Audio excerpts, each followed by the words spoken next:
Talk some boxing, shall we? Look who is here. Alone. On his own. we got him all to ourselves today. No Adam to interrupt you. That's marvellous.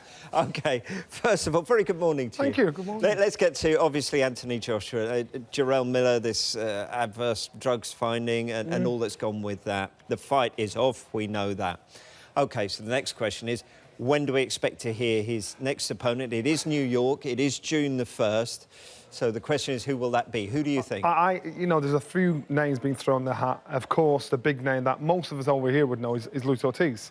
Now, but Ortiz, number one, I don't think there's enough time for him to prepare properly for this fight. And number two, if you're going to fight Luis Ortiz, you do not have him as a stand-in, because this guy is dangerous, southpaw. He can bang, has got excellent boxing ability, and yeah, he boxed Wilder, but I personally think it's a dangerous fight. So you've got to train for this man specifically. You don't have him as a stand-in. I can remember when Lennox Lewis boxed Vitaly Klitschko. You know, it was a life and death situation as Klitschko stepped in at last minute notice.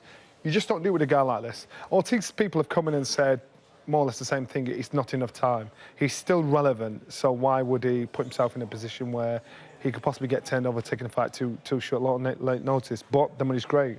You've got Andy Ruiz. He's from California. He doesn't look the part, but he's got fast hands. He can fight. And he can knock him out as well.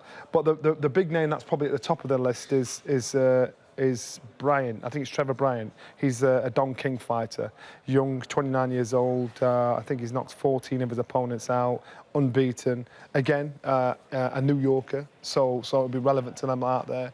But for Anthony Joshua, I know Adam was in Sheffield yesterday at his training camp. He just wants to fight. And from a fighter's point of view, when this happened, it's deflating, but you just think, I just want to fight. I don't care who it is. He wants Ruiz. He wants Ortiz, sorry. He wants Ortiz, but it's not going to happen. That's the biggest name that we know over here that's relevant. But I can see it being Bryant. I personally think that, and I think we could probably hear within the next 7 days an official shout. But it's a heavyweight merry-go-round. All of a sudden now, fighters want, it's a pension, because the tighter this fight gets, the more the fighters that are available will say, right, I want this amount of money. I want to get paid a hell of a lot of money. This young man here that you're looking at just wants to fight. He's mad. He just wants to fight. He's the Miller situation, the Ortiz, he just wants to fight. Yeah. As far as he's concerned, June the 1st, he's in ring boxing. OK, so he just wants to fight, but then he's got to have a business head. He's got to have an understanding. And you said about Ortiz, it's southpaw. So when you're a matchmaker and you're trying to get this fight together, so Joshua's camp, what do they want? Someone similar to Miller? Yeah, of course. Because they're trained for that. Yeah, do they need an American to get the appeal stateside? What goes through that would make more sense. That would, and if I was Rob McCracken and he's safety first, that would make more sense. They've spent 7 weeks prepping for Miller.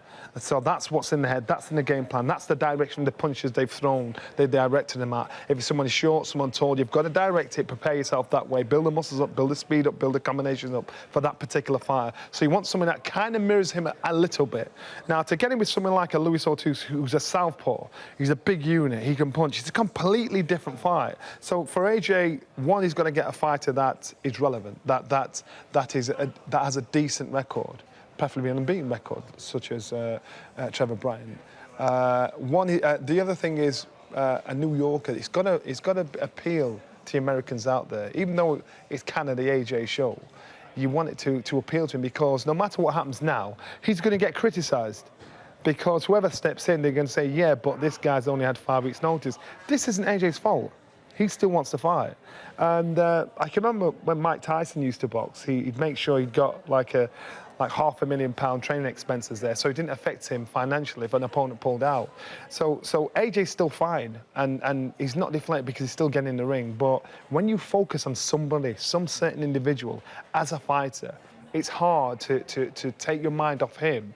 After all the things Miller said when he came here and we did The Gloves Are Off, it got personal. We'll never see that, but it got personal. So AJ really wanted that fight.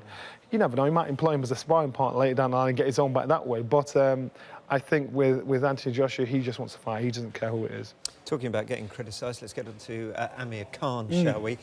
Beaten at the weekend by Terence Crawford. He said he suffered a low punch. Crawford accused him of quitting. OK, pick the bones out of this one. Is this the end for Amir Khan, or do you see a way back? I don't think it's the end for Amir Khan. I think Amir Khan commented, he knows where he was hit. The problem is, when you've got replay, that kind of tells a different story. So I think he was under pressure from Crawford, and it was the first knee-jerk reaction thing he could say. And I've been probably one of the ones that said more than anybody, the Kell Brook fight is dead in the water, it'll never happen. I think now what's happened there with Amir Khan, there's a big possibility it could happen, because now you've got to think, reputation-wise, he doesn't want the reputation of being a quitter, number one. So is his appeal still there in America? We don't know. The Pacquiaos and people like, will they still want to put Amir Khan in with him? Or will he want to try and resurrect himself and get something, get a big fight? And the biggest fight out there for him is Kell Brook. So all of a sudden, a fight that I said would never happen could possibly happen. But for Amir Khan, on that fight, he's got to go back, lick his wound and think, all right, how do I deal with this? I've got to somehow get my credibility back. Crawford's a different beast, a different animal. And for the first time, I saw Amir Khan against a fighter that was faster than him, that could time his shots, that could work him out.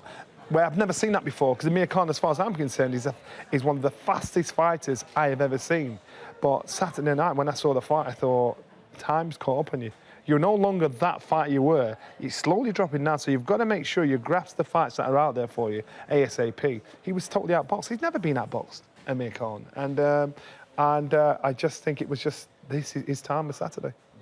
And sadly, it's our time now. We've run out of it. Johnny, lovely to see you, as always. Pleasure's all mine. Thank you very much.